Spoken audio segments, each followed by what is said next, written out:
Bonjour frères et sœurs, bienvenue de retour dans nos efforts de mieux comprendre la Bible. Ces études qui cherchent à prendre de l'ancien, le connecter avec le nouveau, voir des passages difficiles et nous aider à mieux réfléchir bibliquement.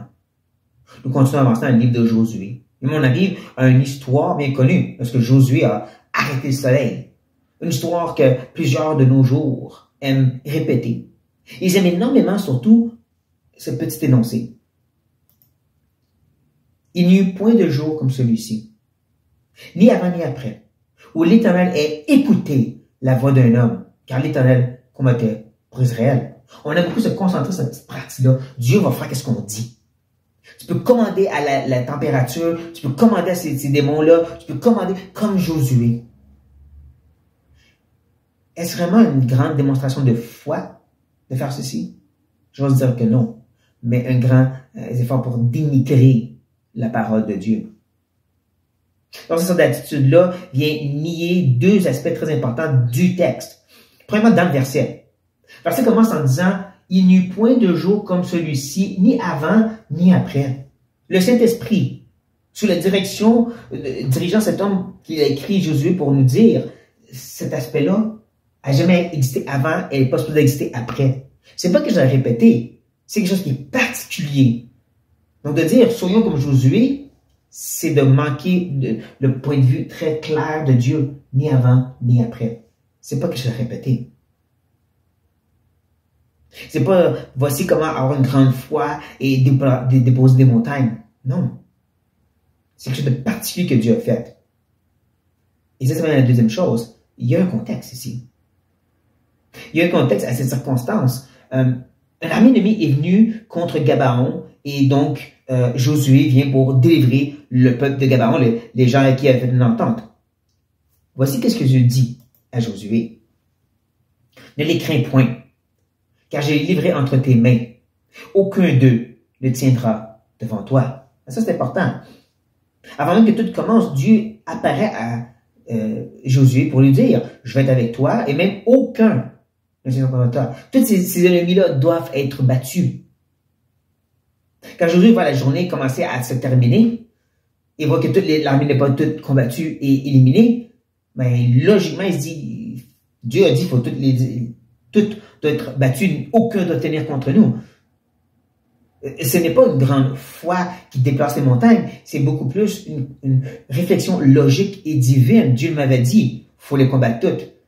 Donc, ben, il faut que ça arrête ici pour qu'on puisse le faire. On ne peut pas combattre la nuit.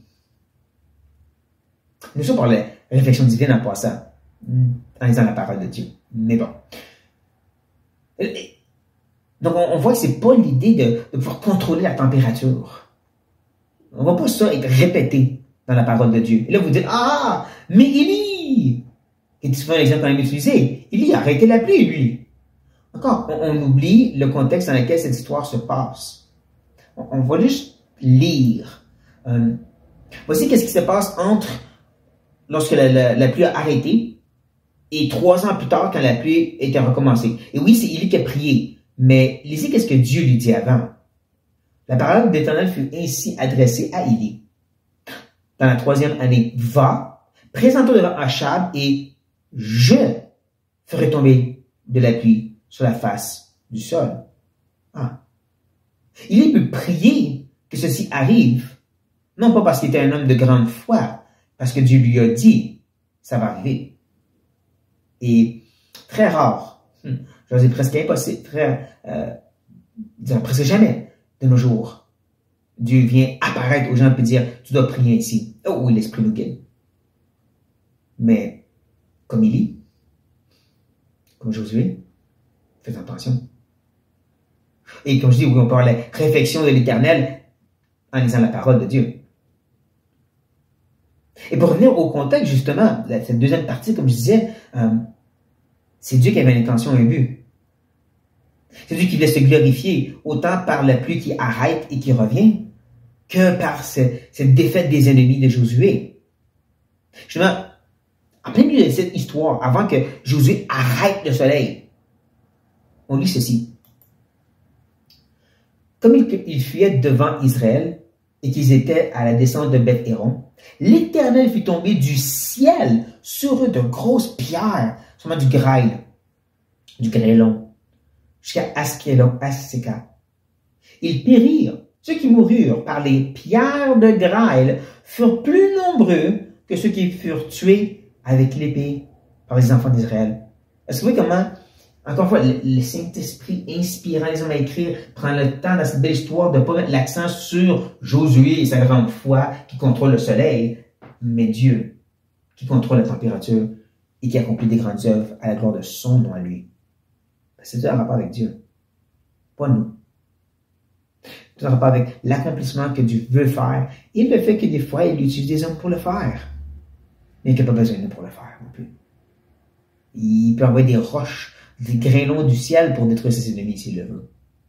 Il n'a pas besoin de nous comme d'eux. Donc, ce n'est pas à propos de Josué qui veut contrôler le soleil et toi aussi. Et sa grande foi.